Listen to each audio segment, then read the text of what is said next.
Опа, добре хора, не знам как се чувам в момента. Снимаме видео с микрофона ми, който е стария ми телефон на 4-5 години. И ако е много зле аудио, ще ме извинявайте, това е първото видео в YouTube. Приятел ми е канал, съм Максим Смилов и си отваряме канала. Не знам до къде ще стигнем, но където и да стигнем пак е добре. Важното е, че пробвахме. Първото видео ще е Q&A. Пуснахме Q&A в Instagram ми. И там питахте страшно много неща, получих над 200 въпроса, от тях 27, които доста от тях се бяха преповтаряли, така че горе-долу ще обобщи и другите въпроси. Но да, нека да започваме, викам. Първи въпрос. Започваме малко по-силно. На колко ти беше първата целувка? Добре. Малко ще ви изненадам, защото повечето от вас, предполагам, очаквате да съм някакъв плейбой заради всичките TikTok видеа, Instagram и всичките тия работи, но първата ми целувка беше на 17. Не бързах, за всичко си има време и може би тогава му е дошло времето, така че никога не е късно. От мен да го знаете. Втори въпрос. След колко време видя резултат от лостовете?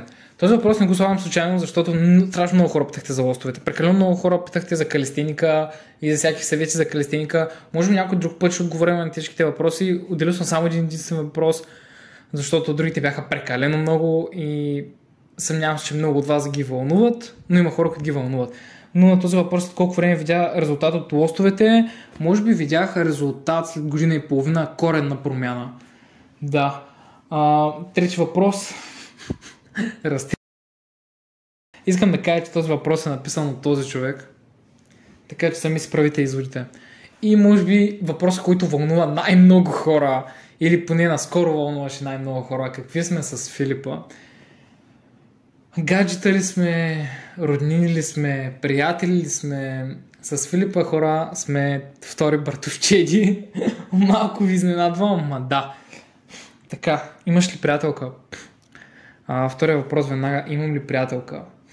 Нямам приятелка, не си търся, казал съм го си го, ако му дойде времето и ще стане своеволно, ще стане изведнъж. Така, шести въпрос. Гей ли съм? Този въпрос вълнува известно количество хора, което наистина много интересно защо вълнува толкова много хора, дали съм гей или не, но не съм гей, хора. Не съм гей. Съжалявам. Няма нищо лошо в това да си гей. Не съм гей просто. И това, че един мъж се поддържа, не означава, че е гей. Просто не означава, или че снима, не означава, че е гей, хора. Откъде са бижутата? Нямаше как, хора, нямаше как. Но откъде са бижутата е единия въпрос. Бижутата са от emberstonejewelry.com. Може да използвате промокод MAX10, за да излезете на аванта и естествено да подкрепите мене. Бижута са направени от нераждаема стомана 316L, което това представлява медицинска нераждаема стомана. Сиреч, с такава стомана се правят операции, така че няма да ви разжаса, няма да ви остави петна по кожата. Влизате в морето, няма нищо, купуваш джипът, носиш винаги. Накратко май си струва. Как се виждаш след 10 години? На въпроса как се виждам след 10 години. След 10 години си представям 3 реалности. Една, в която съм се провалил толкова много, че живея на улицата. Не е изключено. Една реалност, в която живея, може би, среден живот, завършил съм си образованието, работя това, което съм учил и може би един живот, в който съм преуспял и работя и се държам това, което искам и съм успешен. Пък представете ли си, мога да гледате милионер? Ще помогна на всички, безплатно ще помогна, ако стана милионер, така че мога да подкрепите с макс 10 за 10% отстъпка. Така. Другия въпрос също е много силен. Кога последно плаках? Така, ако не броя филмите, защото има някои филми, които не знам, защо много ме разчувстват, но както и да е. Ако не броя филмите, може би последно си спомням, като скъсах с приятелката ми преди 4 месеца. Това беше много интересен момент, защото тя живее на края на света, аз живея в другия край на града и трябваше да се прибирам сам, пеша. И спомням как бях оревал пътя час и половина ревейки. Тогава беше студено и нямаше никой навънка, но това беше плюс, да. После, като се препрах, продължих. Ама следващия ден мина. Така че важното е, че мина накрая. Как си? Как е времето при тебе? Как съм? Добре съм. Бюджета може да е по-добре, ама сме добре. Как е времето? Топло е, лято ми е, много ми е хубаво. Обичам те. Получих страшно много позитивни. Те ни бяха въпросите, те бяха защитени изречения. Благодаря за всичките положителни коментарчета. Не ги скриншотнах всичките, защото леко ме домързя, но да. Как започна и реши да снимаш?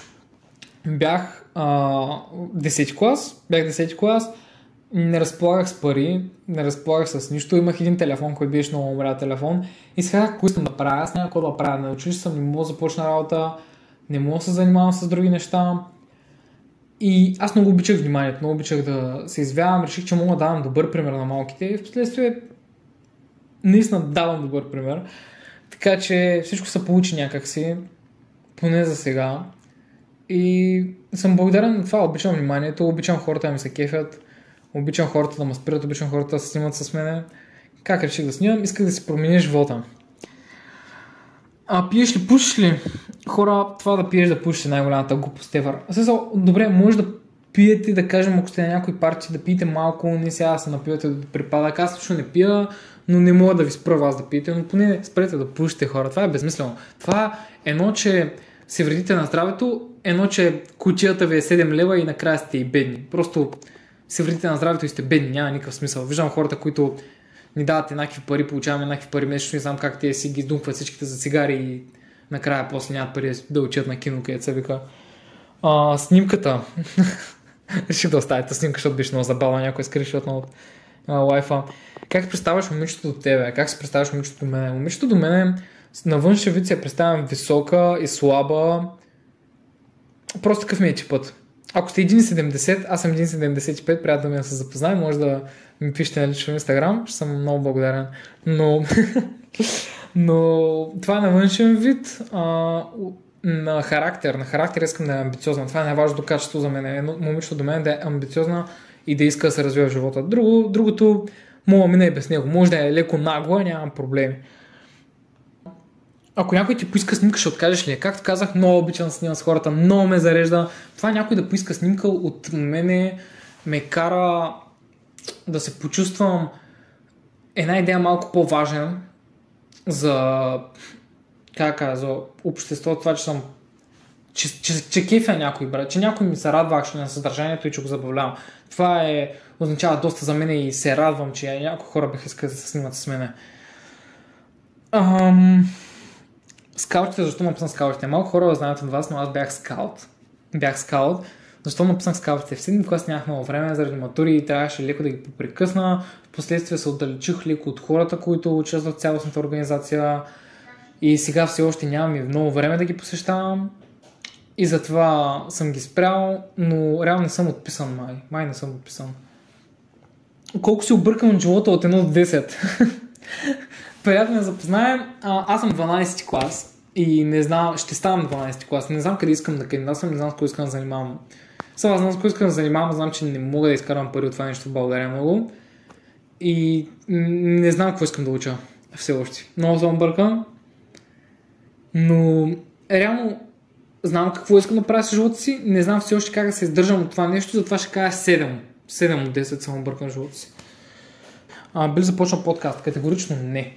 Защо не би започнал подкаст? Защото в YouTube е пълно с подкасти, всеки има подкаст, това няма нищо лошо, но аз не мисля, че съм по-добър от тях. Не мисля, че имам гости, които да поканя и да са забавни, да са интересни за хората.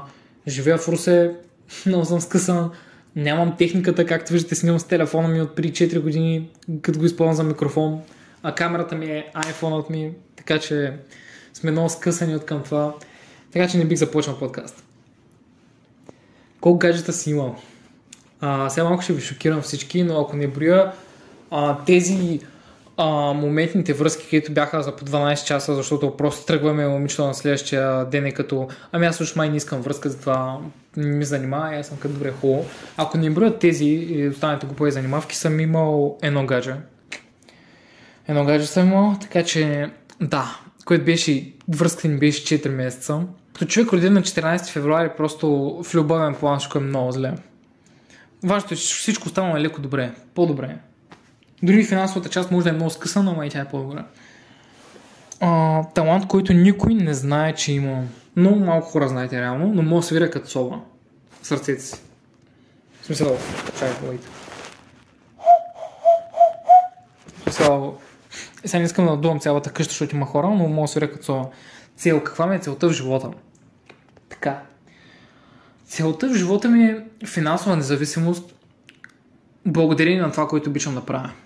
Това е целта в живота ми. Това ми е желанието, това ми е мечтата, това ми е всичко. Всички им планове напред сочат на там. Тъй, че надявам се някой ден да го постигна. От сега се занимаваме пък. Ще видим. Любим спомен. Кой ми е аджаба любимия спомен на мене? Любимия ми спомен, ако трябва да се върна назад, е малко кофти, защото в момента няма как да се повтори това нещо. Това е 18-ти ми рожден ден. Тогава осъзнах, че actually живея в мечтите си, защото го посрещнах с приятелката ми, с семейството ми. И на всичкото отгоре тогавашния бизнес, който имах, изби всичките разходи по него. И бях щастлив тогава. Сега, нищо не трябва вечно, следващия ден отидохме на училище и това момиче, с което бях тогава, вече не сме заедно, но какво такова? Живота се променя, живота продължава и няма за къде да спираме. Заглавие на филм живот, ако трябваше някакси да наименувам живота си и той представляваше филм, как ще да се казва. Най-вероятно, това го помислих предварително, признавам си, просто нямаше как да се сетя така, защото в момента фристайла няма сценарий, за нищо имам един план с въпроси. Как би го кръстил? Как би го кръстил? Най-вероятно бих го кръстил искам. Защо искам? Защото на този етап от живота си всичко, което съм направил по себе си, всичко, което се върти около мене и което е мое и го притежавам, е защото го исках. И с това, че продължавам да се развивам, е това, защото го искам и го правя почти абсолютно сам. Един човек ми помогна, може и най-много, и това е баща ми за едно друго нещо, но то ще ви споделя в последствие в по-късен етап. Но да, искам. Надявам се след 20 години на същия въпрос да кажа успях. Как да обичаш себе си? Как да заобичаш себе си? Аджаба хора, как да заобичате себе си? Това е много трудно. Това наистина е много трудно, но е много лесно и лесно достижимо. Просто трябва да се смирите с това какви сте. Трябва да приемете себе си, трябва да се приемете с недостатъците си и въпреки това, че имате недостатъци си, да продължите да работите и да сте една по-добра версия на себе си всеки ден. Просто трябва да се приемете и след като харесвате себе си, ще заобикнете другите хора много по-лесно. Имаш ли приятелка? Не, искаш ли приятелка? Never mind. Искам ли приятелка? На този етап от живота си не искам приятелка, защото нямам нямам този капацитет от емоции в себе си, за да успея да се съобразявам и с друг човек покрай себе си. Което звучи много егоистично, но ми е писнало от тези ревности, писнало ми е от тези следения кой къде е, кой какво прави, защо тя ми се сърди, какво съм направил, как съм трябвало да постъпя, че съм я обидил без да искам. Нямам тази емоционална сила в момента, която да ми позволи да имам приятелка. Евентуално, сега, ако някой би казал, добре, ако той е най-красивото момиче и най-успешното момиче би я върнал или какво, и аз викам, няма да я върна. Няма да я върна, но шанса да дойде малък. Да кажа, че на този етап не искам приятелка. Какво те прави щастлив? Последен въпрос. Какво ме прави щастлив? Щастлив ме прави да мотивирам хората. Щастлив ме прави да променям живота на хората в по-позитивен аспект и променяйки живота на хората, те да променят живота на някой друг и така да се получи една верижна реакция, в който правим света едно по-добро място. Харесваме да радвам хората, да ги забавлявам. Харесва ми, кога ме прави щастлив, прави щастлив това, че успявам, прави щастлив малките успехи в живота, правят и големите успехи щастлив в живота. Като цяло тази градация и качването по стълбата в обществото ме прави щастлив. Помагането на хората ме прави щастлив и така. Хора, това бяха всичките въпроси, които съм отделил. Ако имате по-интересни въпроси и искате да питате още нещо, което не знаете за мен, напишете в коментарите. Ще се радвам да направим втора част. Ще оставя линк към другите ми социални мрежи долу в описанието. И надяваме се да продължа с YouTube. Ако това видео направи някакви гледания, се радвам да продължа с YouTube. Така. Хубаво хора, това беше от мене. До скоро и до нови срещи. Айде, бай!